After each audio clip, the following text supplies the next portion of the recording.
to Beyond the Hedges. I'm your host, David Mansouri. This month, coming to you from the Moody Center at Rice during Alumni Weekend. And today we're talking about building thriving urban communities with Troy Schaum.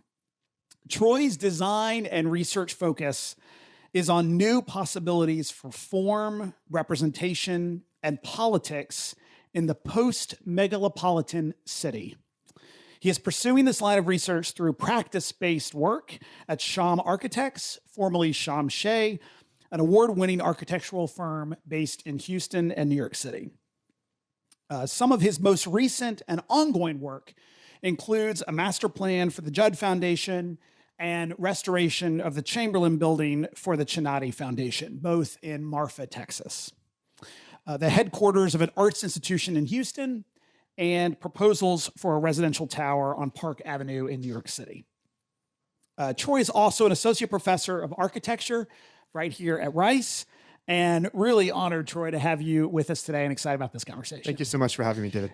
So I just want to start by asking you to share your path to the work you're doing right now. How did you get interested in architecture? Talk a little bit about your sort of passion for the field.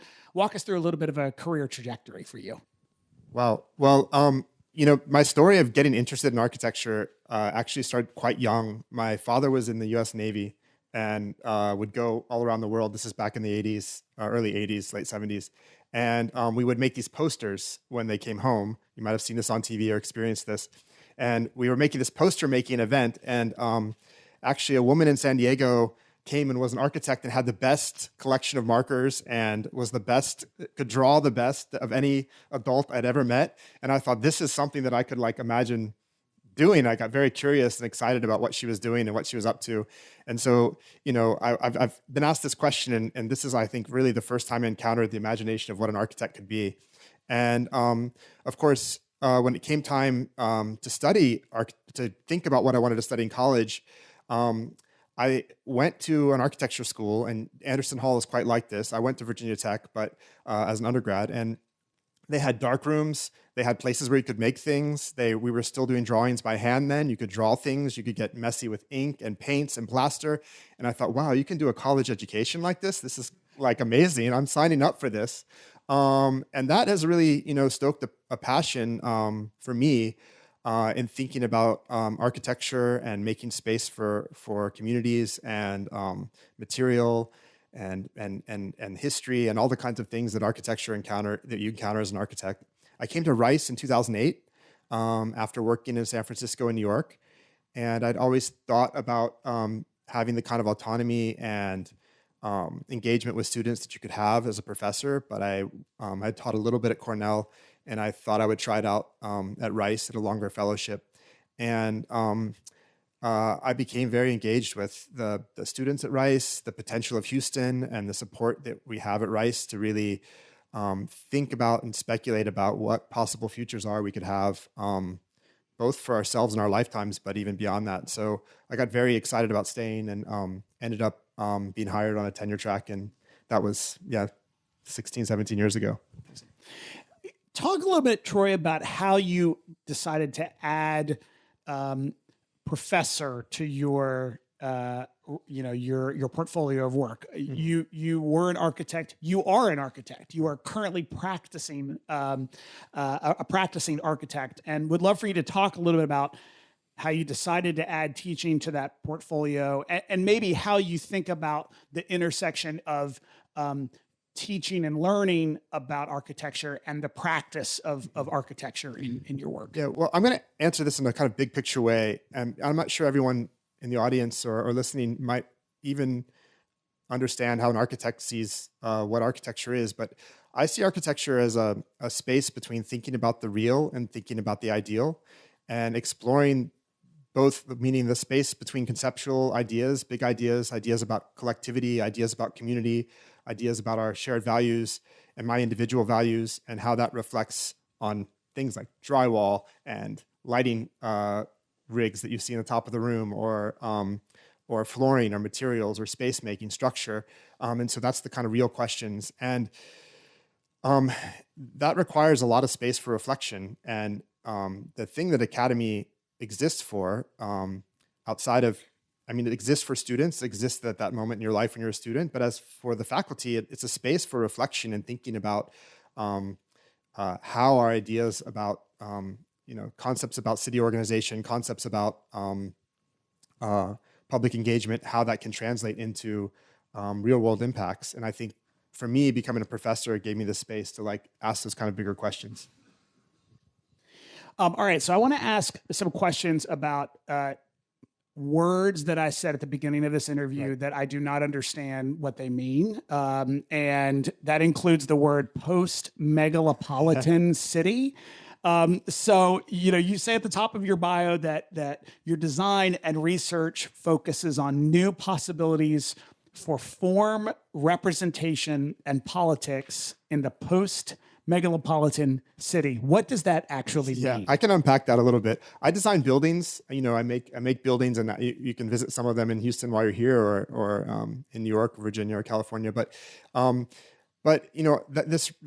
my last answer, I also think about how we see buildings, how we see the city, how we see the sites in the city, and I publish and I write about those questions as well. The city and the question of the city has been very important at Rice for a very long time. There's faculty that you might have known, some of you, back to Peter Rowe, Dana Cuff, Lars Larup, Albert Pope, Sarah Whiting, all people that I could name just off the top of my head that have contributed to discourses of how we think about the contemporary city, whatever that contemporary city is at the moment. And that city, and some of those definitions has moved through certain epochs.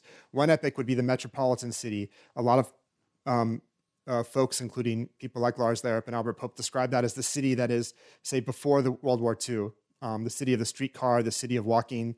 When we look at Houston, Houston really is, and Robert Venturi and Denise Scott Brown, two famous architects that kind of redefined how we think about urbanism and architecture in the 70s and 80s, actually used Houston as a site for this. Rem Koolhaas has talked about, another famous Dutch architect has used Houston as a site for this. Houston is one of the paradigmatic cities, one of the paradigms of urbanism when it comes to thinking about the post-war city and how we organize our lives. That essentially means around the car. And that post-war city really values the individual and the individual autonomy over the collective.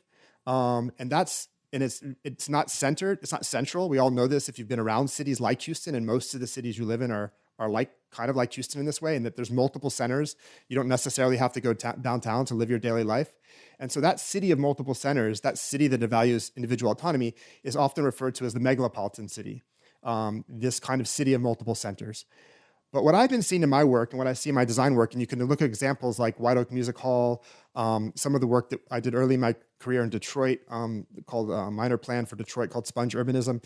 We actually look at how the public is appearing and how the public is coalescing and how collectives are being built in the context of the megalopolitan city. And you can see the kind of emergent qualities of this. Publics are emerging. And there is a kind of congestion and sometimes Lars Larup refers to this as stim and dross. There is a kind of an emergent possibility that we see in the kind of development happening now in these kind of multi-centered cities. And so that's where my work is situated. How do we, instead of thinking of it as an either or condition, either you have a car city or you have a walking city, how do we understand these in-between conditions? And that's what I'm describing as the post-megalopolitan city. So what does that look like in your mind? When you see the post-megalopolitan city, what does it look like? It has to do temporally. I think everyone has been to an ice house here, I'm guessing.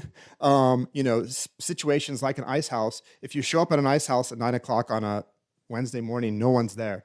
If you show up at Friday afternoon at 4:30, the whole city is there, engaging that. And so how do you think that's what it's time-based or what we'd say temporally way to think. And so an example in my work is White Oak Music Hall, which is in town, which is a 5-acre 3-stage venue for independent music in Houston. It's just north of downtown.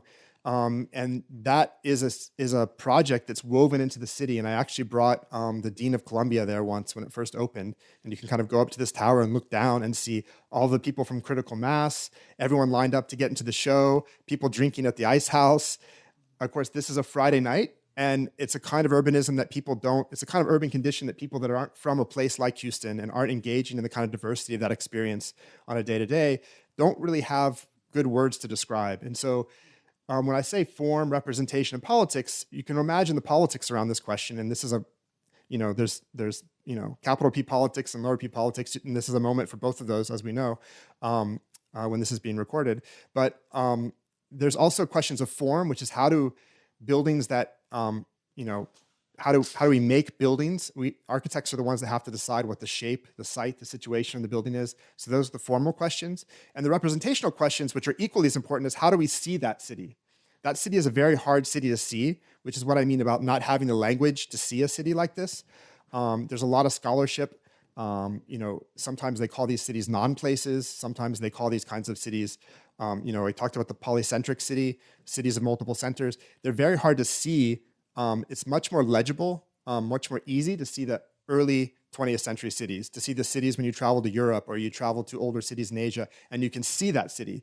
Houston people come here and they say, well, where can I go and walk around and just see what's going on? And you can't do that in Houston in the same way you could in a lot of cities. And so that's what I mean by representational problem. How do you make the city that does exist, that we know is this diverse, lively, engaged place, how do we make it visible so we can actually act on it in intelligent ways and not just try to replicate historical models that don't necessarily apply here? So I'm just thinking in my mind, you just described a part of Houston that I have experienced, but have never been able to describe, right? These Right. I'm sure we can all think of these like places within the city where there are bars or restaurants or like things happening and people are in these locations and it doesn't correspond with downtown or, the Galleria or whatever. Yeah, go to Bel Air or go to, there's so many neighborhoods that you can go to that you find a density and a liveliness. If you go to Bel Air at 11 on a Friday night, there's a crowd of KTV and tea drinking and all kinds of activity happening, hot pot, that is incredibly urban, incredibly dense, incredibly lively and social,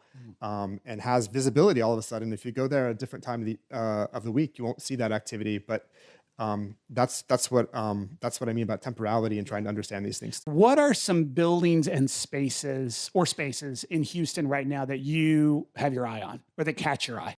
Buildings from history or recent projects? I think one of the more interesting projects that I think would be an example of some of what I'm talking about is to visit the Post project. It's called Post HTX. Actually developed. I know his son better than Frank Liu, but developed by one of our alumni. Love it.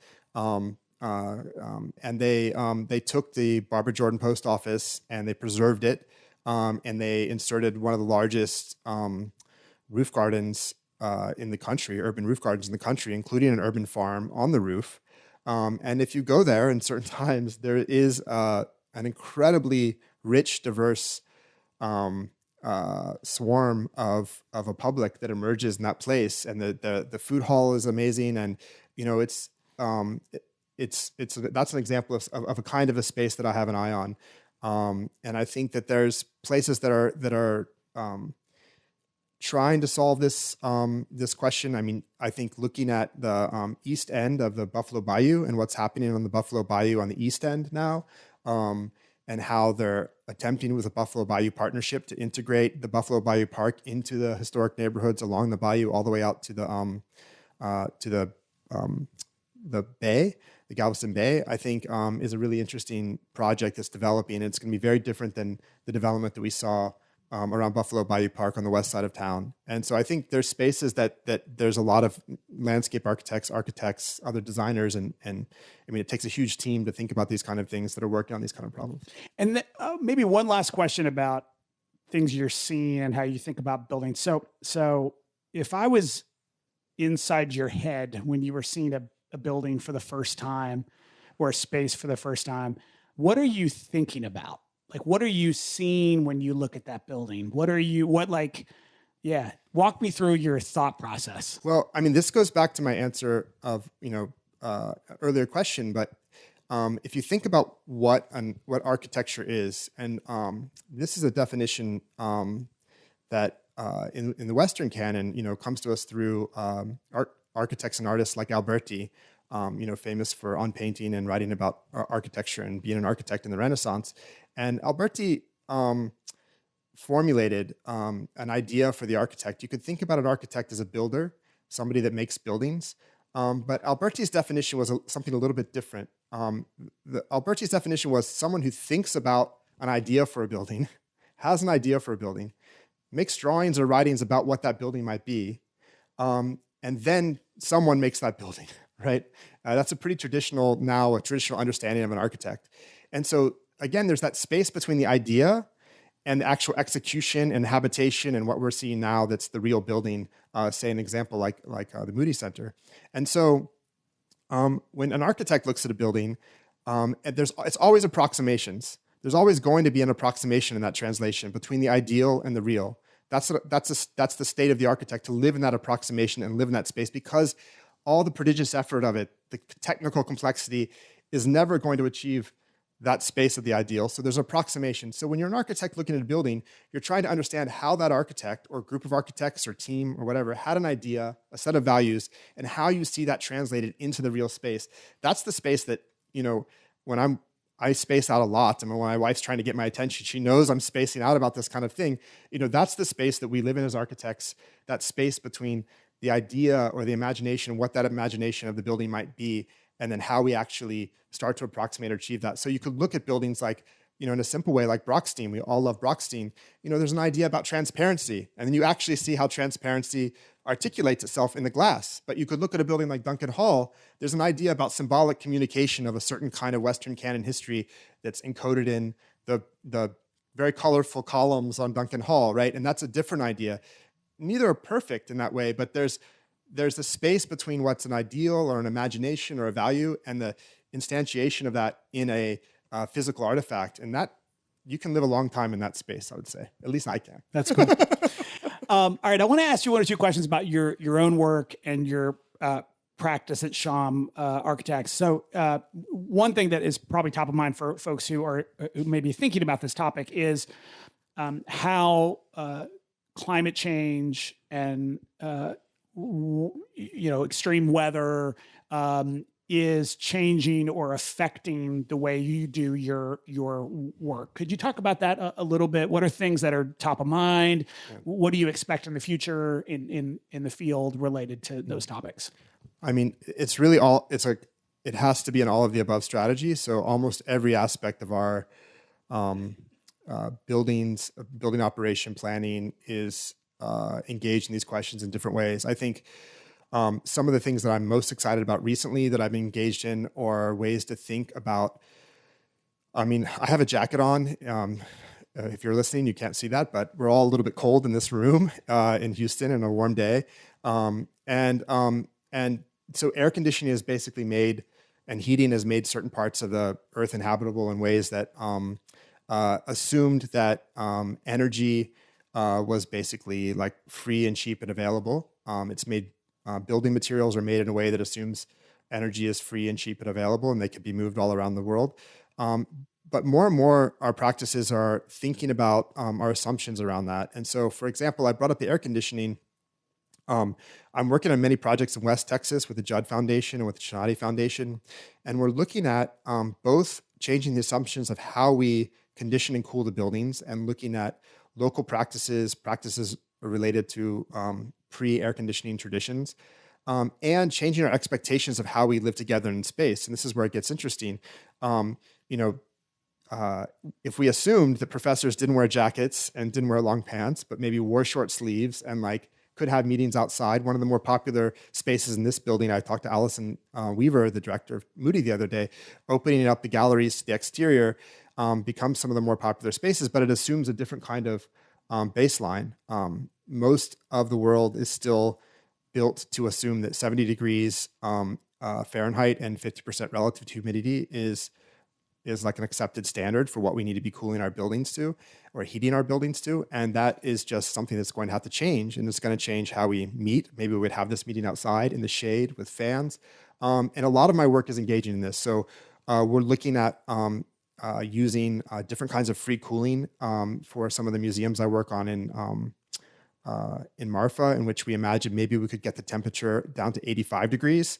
The humidity there is quite low, but on a hot day when it's 105 degrees, if you could walk into an 85-degree building that's cooled with much, much less energy, using more passive or passive-assisted systems, then you would find it quite cool, especially if you're wearing shorts and short-sleeve shirts. So that's an example of really thinking holistically about both how our perceptions change as users, or the way in which we engage each other together in buildings, but also then how the cooling's happening. I do a lot of work for the Audubon here in town. There's a lot of thinking about bird safe glazing and how we protect habitat, which is like very important. It's really like across the board, the question of climate change. And then of course in Houston, probably the biggest impact that we've seen is the question of flooding. And I've been here long enough to see the flooding, and flooding again is something that happens and it's not a single way, but in I always say there's 5 ways that I've encountered the flooding, from storm surge to rain events, to infrastructure failure, et cetera. And so thinking about how we adapt to the landscape and make the landscape more pervious and make buildings that are more resilient and can be occupied after floods is something that we're engaged in. So it's really across the board. Tell us about some buildings that you're, or spaces that you're working on, or who have worked on recently that you're particularly proud of. Well, I think one thing to check out while you're here, if you're coming from out of town, is I've been collaborating with the same architects that did our new quad, Nelson Bird Volts, on Memorial Park's restoration and reimagination. And so we worked on the Land Bridges project with them, and our biggest contribution to that is the new cafe. There's a new cafe building at the Land Bridges that I think is a good example of what I've been talking about in terms of engaging the environment. It has big doors that open onto a huge porch and a very cool roof, so you can actually eat outside in the landscape in Houston, which is, I had a client even just 5 years ago. I had a person contact me that wanted to do a house that they didn't want to go outside. There's no reason to be outside in Houston. I just need a house that's only an inside house. And I said, I can't do this project. I don't know. You have to understand the relationship to landscape and the relationship to place and that project, I think, is an example of that. And I encourage you all to go see it. So that's a project I've been working on. And I'm also really involved in, I'm doing a headquarters in Houston. This is a very interesting collaboration with a Mexican architect, because Houston is a kind of threshold for, or a kind of hinge point for thinking about business between Latin America and Mexico and the US. And so I'm working on a headquarters for a company that makes energy drinks that most people in this audience aren't drinking, but the young people are drinking, called Electrolyte, which is a kind of a drink that I think some people use when they work out too much or maybe party too much. But it's a very popular drink, and it's a very interesting relationship with a big company from Guadalajara that's doing trying to do sensitive historic restoration in Houston in a beautiful project along the bayou. All right, so I want to move sort of our last topic area and talk about your teaching at Rice. And you are an associate professor. You teach a number of classes here. Tell us about the experience of teaching the next generation of architects. What are you hearing from them?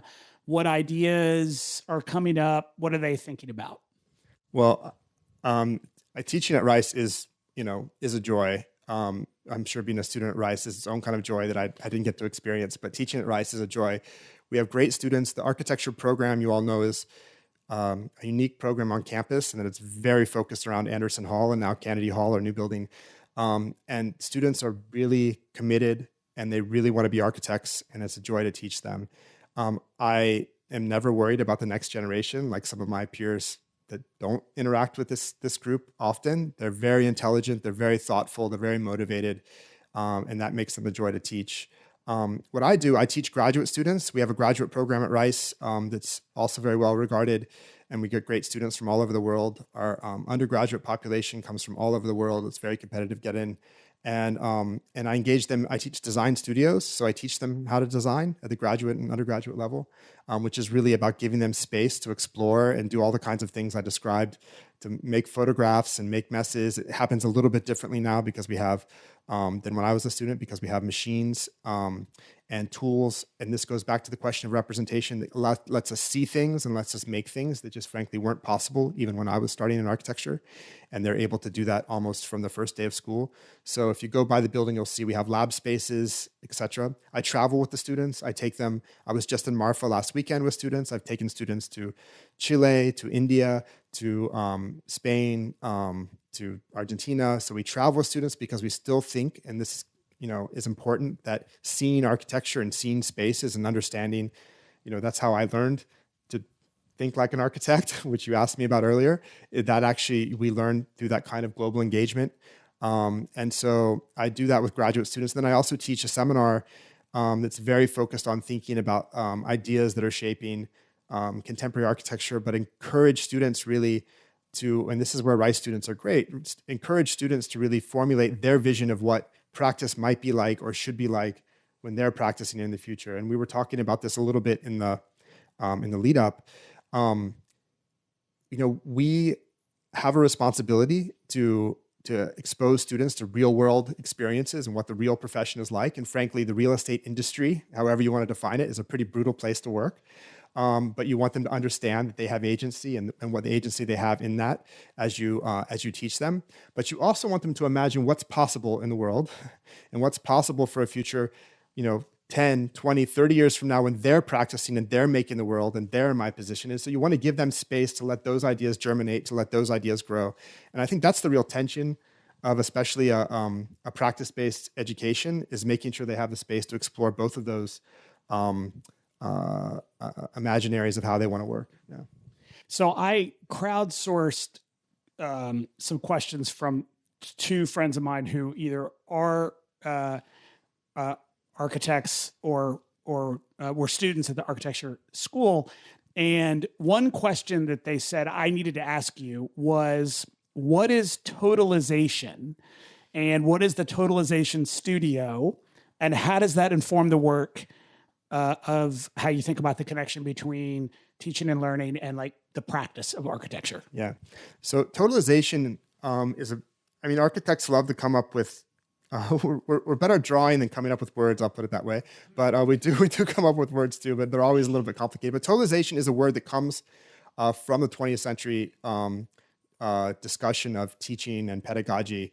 And it's a term that Gropius used to describe the program at the Bauhaus in the early 20th century, which was an imagination of a kind of total work of art, or the kind of complete set of things that an architect would need to know in modern practice. And so I was tasked with creating a program that could help our students still speculate about this question of what can the world be in 20 years, what kind of things we can look at that are on the cutting edge, which is what Rice is known for and what our students and faculty are great at doing, but also can look at the collaborative way in which constraints, our collaborators, engineers, real estate professionals, lawyers, urbanists, landscape experts, collaborate with us to shape that speculation into something that actually can be impactful. And that's a difficult thing to do in school, but it's something that I wanted to do, and I wanted to change the idea of totalization from being like a bounded thing that an architect or any person graduating from Rice has a specific list of things that they need to know to do their profession. And could we think about, there's another definition for totalization, which is like it's a accountant's definition, which is like the receipt, or like the list of things that you get at the end of your check after you have a night out and you get your bill, right? And that's like something that's provisional, it could change. And so this was a kind of evolving program in which we brought some alumni, some not alumni, but we brought experts from LA, from New York, from Houston, from Paris, and our students, undergraduates would work together, and they would solve complex problems in like very highly speculative, but also highly technically resolved ways. And it was a really kind of amazing, we won a lot of awards for this and got a lot of attention for it. And there's a book that I compiled and published about this with our collaborators that looks at this. And that's the kind of magic alchemy of architecture, is the way in which all of these different decisions that seem to be playing out moment to moment to moment, and all the contingencies of decisions you make actually come together to form a kind of complete work. And each time it's a little bit different, but you have to make students that aren't afraid of that, or make it so students feel comfortable engaging in that space of not knowing who they can ask, knowing how to formulate a question,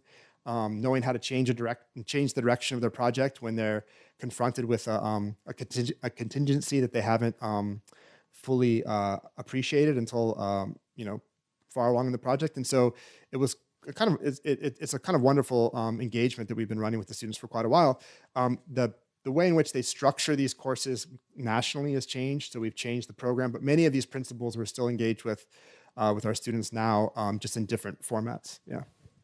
And then last question I have about teaching here at Rice. So if I'm an architecture, someone who graduated from the architecture program 15 years ago, how is the program at Rice different today than it was 15 years ago? And how might it be different 15 years from now?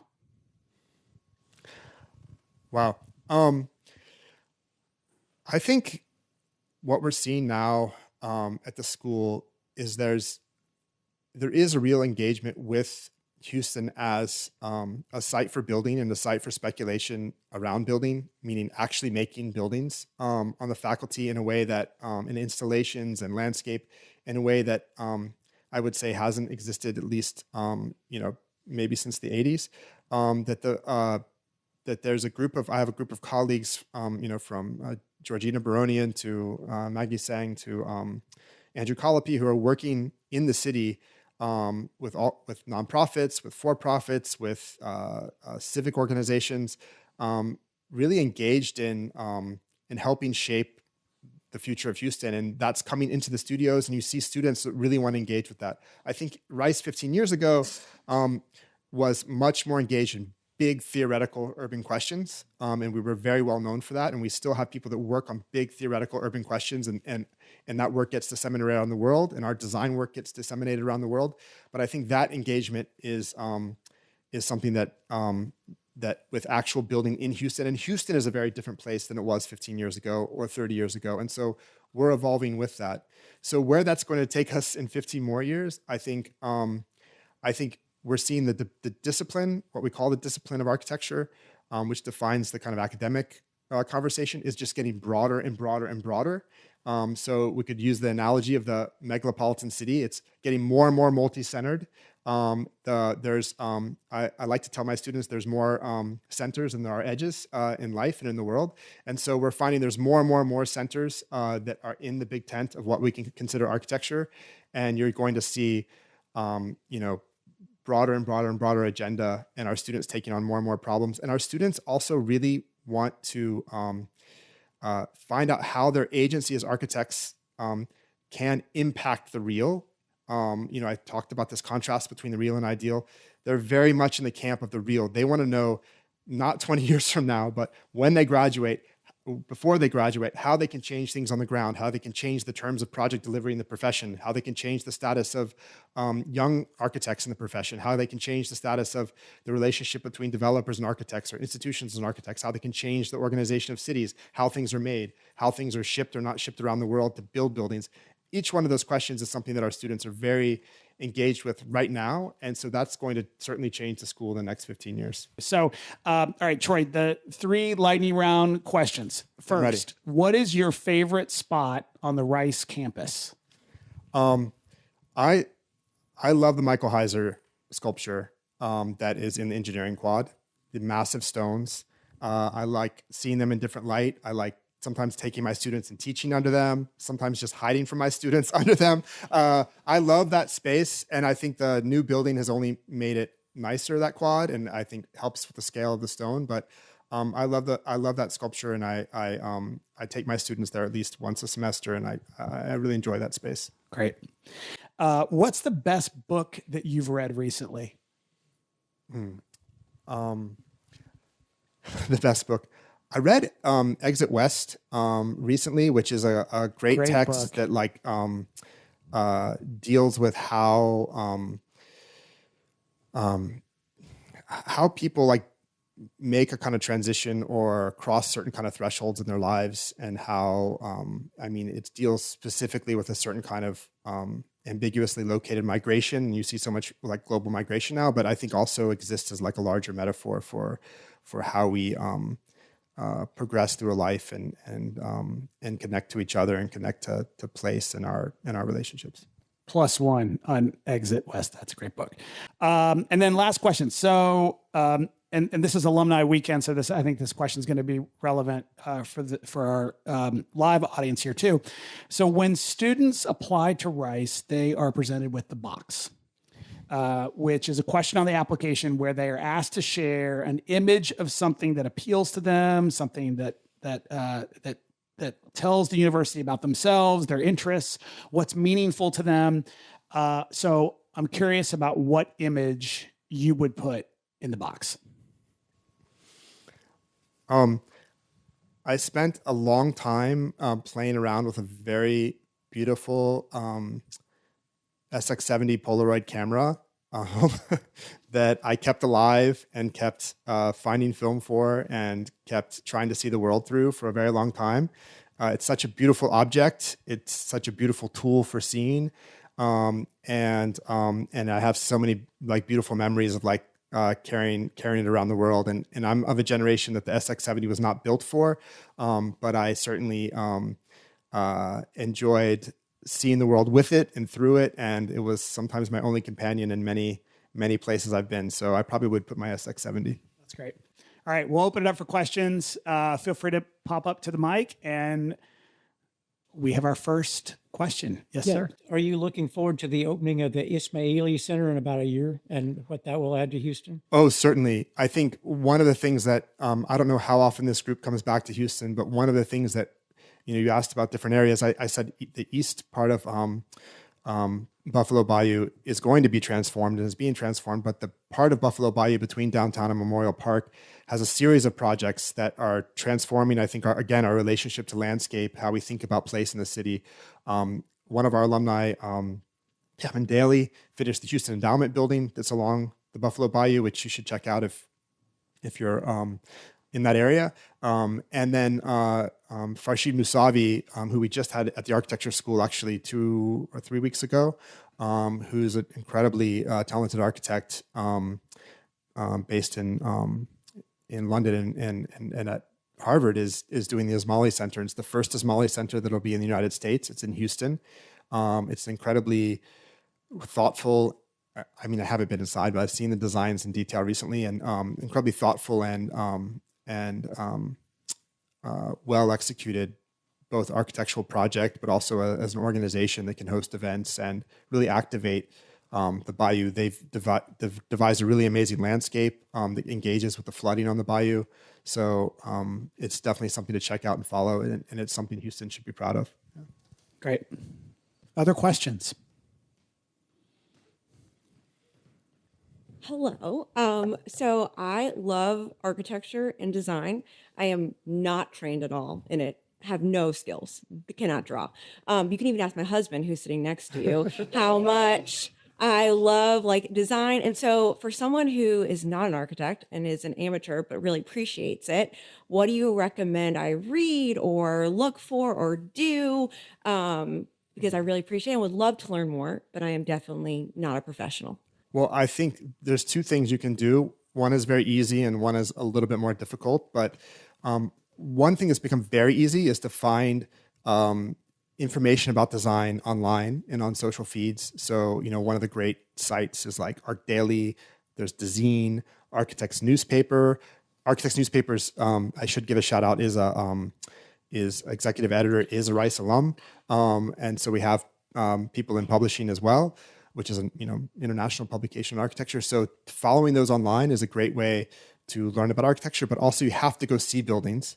And so I would say every time you take a vacation or every time you go to a city, look up on Architects Newspaper or Arc Daily or Dezeen a building that's in that city. And my wife's not an architect, but she really loves the adventures we have because it always takes you into some neighborhood that's not the typical tourist neighborhood to find a library or a public school or a bank building or a bus stop that nobody, really, you wouldn't be in that neighborhood for any reason except you were there to see a building that sometimes a lot of people in the neighborhood don't even pay attention to. So I find that I would do that when I travel is a great way to start to connect the dots.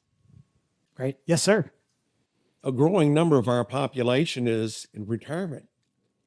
Is anyone doing any creative work that you've seen in this space of senior living? I mean, there's some very important architects that are thinking a lot about housing, and we have architects at Rice that are thinking about housing. You could look at the work of Andrew Colopy or Jesus Vasallo as local Rice thinkers that are looking at housing. Georgina Baronian is also has some small projects that are looking at questions of housing, specifically not just seniors, but thinking about how people can adapt changing lifestyles and stay in place, right? And so the typical housing situation is designed for imaginations of family that existed, maybe existed, but at least the imaginations existed more strongly, I would say, in the 1970s. And we know that family types and individual renters are very diverse. So not just seniors, but students, and some of the more interesting projects are actually trying to integrate those. So you could look at N Architects. Carmel Place in New York City is a good example of a project that is small scale housing for people to stay in place. There's a very famous French architects, Lacaton Vassal, who have done projects that have taken what you might think are obsolete buildings that were built in the 1960s and added very lightweight additions to them, so people can have like gardens or places that allow them to live different lifestyles and stay in place. So there's a lot of work thinking about housing. You know, frankly, the problem with housing and this problem that you're describing broadly, I like to say is not a problem that architects don't know how to solve. It's a problem that policy has not really given us the opportunity to solve. And we can keep designing, and you see these beautiful examples that I'm describing exist. But what we really need is more opportunities to see that kind of experimentation. And experimentation sounds like it's risky, but actually implementation, because there's been so much work done in this area and studied, but we still get the kind of more cookie cutter housing solutions that we're seeing out in the post-megalopolitan city. Great. Yeah. Yes, sir. Hi, so I'm from the Pacific Northwest, so a little bit different view on the role of the car and such. Right. And I just am curious, how do you see that I mean, I'm not ready to get rid of my car, but at the same time, I actually, when I visit a place, I want to be able to walk there. Right. And I went to Irvine, California, and it's like, man, half the streets don't even have a sidewalk on it, and I want to be able to ride my bike. So how do you envision maybe something that's a bit of a hybrid that any thoughts on that? This is exactly what I'm looking at my work and trying to figure out, is how certain kinds of nodes in the city can become places where we can get out of our cars, walk around. Not every part of the city necessarily, but Houston is doing a lot of work on this, and I'm collaborating a lot of my projects on this. Houston has a project called the Buffalo Bayou Greenway project, that we actually have one of the largest hike and bike trail networks in the country, based around using bikes. And we have colleagues that ride all the way from Houston Heights to work every day on that trail. The next project of that is to connect the streets. That bayous mostly run east and west. The streets that need to connect to them are the north-south streets. It's called the Complete Streets Initiative. Our current mayor is less supportive of this, but we're trying to connect in certain corridors, connect the streets to those greenway initiatives. And then the last part for architects is how we build in a way that supports and sustains that urban planning. And so in Washington, Houston is very famous. Many people in this room might know this. One of the reasons it's such a laboratory is because it has no formal use zoning. That doesn't mean it doesn't have any planning, but it has no formal use zoning. And so it becomes a kind of laboratory for how, again, individual autonomy produces the city. There is a lot of zoning in the Pacific Northwest that helps control this as well, and can make more traditional, sometimes they call them new towns, sometimes they call them, it's called new urbanism or walkable cities, that are nodes in a network like this. But Houston's producing it in its own way. And if you're I've worked on, there's a big project going on the old KBR site on the east end of town called East River. It's about 150-acre site that's being turned into a walkable development along the bayou. There's other versions that are happening with a group called Concept Neighborhood that's also along Sampson Street on the east end, connecting to that east side of Buffalo Bayou, that's trying to figure out how to build pockets of what you're describing in what's an otherwise, very individually oriented car city. Yeah. All right, last question. Thank you, David. So as a student at Rice, I took architecture for non-architects. Oh, yeah. And that Cool. was like my all-time John favorite Kasparian? course ever. And it was so transformative. And I love engaging with architecture in different ways. And so whenever I travel, I seek that out. Recently, we went to New York City and walked the High Line. Mm-hmm. And it was amazing just to be a part of the skyline of New York, but also be in conversation with all the nature as you're moving through that view and be able to see the water. And it was just a great way to bring all those experiences together in such a tightly packed urban environment. I wondered if there's anything like that that's planned for Houston. I would say the best example of that we have in Houston right now is probably the Post-HTX project that I mentioned earlier. It's not, the High Line is a unique situation. Most people know it, but if you don't, it's an abandoned railroad infrastructure that used to be in a meatpacking district on the west side of Manhattan that was turned into a public park and mostly left as a railway infrastructure except for the park that's inserted in it. It was actually designed by a firm that one of the partners is a Rice alum called Diller Scofidio Renfro. Charles Renfro is doing the building next door and is one of our more well-known architecture alum. But I would say in Houston and the projects I know around town, probably the Post is probably the best example of that. Although there is an initiative also in Houston where they're going to close 7 blocks of Main Street. So this also goes to the previous question. 7 blocks of our Main Street is going to be closed to pedestrian traffic. And Houston, this is kind of megalopolitan city thinking. Houston does things when we have major sporting events. So part of the World Cup soccer tournament is coming to Houston. And so ahead of that, I think the city is trying to think, how can we implement experiences like you're describing in Houston and closing the Main Street and the redesign of Main Street as part of that as well. Yeah. Awesome. Troy, this was an awesome conversation. I learned a ton. Thank you so much for the time. And will you all join me in thanking Troy for his perspective and time filled? Thank you, David. Thank you all for coming back and supporting Rice. It's a special place. Yeah. I tell my students, sorry, can I say one more thing? Of course, yeah. Cut this out, Yeah, but, sure. Sometimes students say, this is not the real world, like Rice is not the real world. And they make this distinction between the real world, not Rice. And I really like to say, this is the real world. This is just a version of the real world that a group of people decided to make this way, right? And you can go out there in the world and make Rice wherever you want to. You can make the world as you want to make it, And it also requires, though, that understanding that there's a continual maintenance. If we want this to be our version of the real world, we have to maintain that. And I usually don't get to talk to alumni. I usually say this to students. They have to continue to maintain that. You're all participating in maintaining that, whereas professors are trying to maintain that. But this is our little corner of the real world and how we've decided to manage it. And I think it's a very special place, and it's very cool to have you all come back like this. Thank you. Awesome. All right. Emily, over to you. Yeah, thank you all for joining us today. You can find me at the Alumni Relations table in the lobby. And if you show me that you're following the podcast or you sign up to get emails about it, then you can get a Beyond the Hedges tote or hat. And we hope that y'all have a wonderful alumni weekend.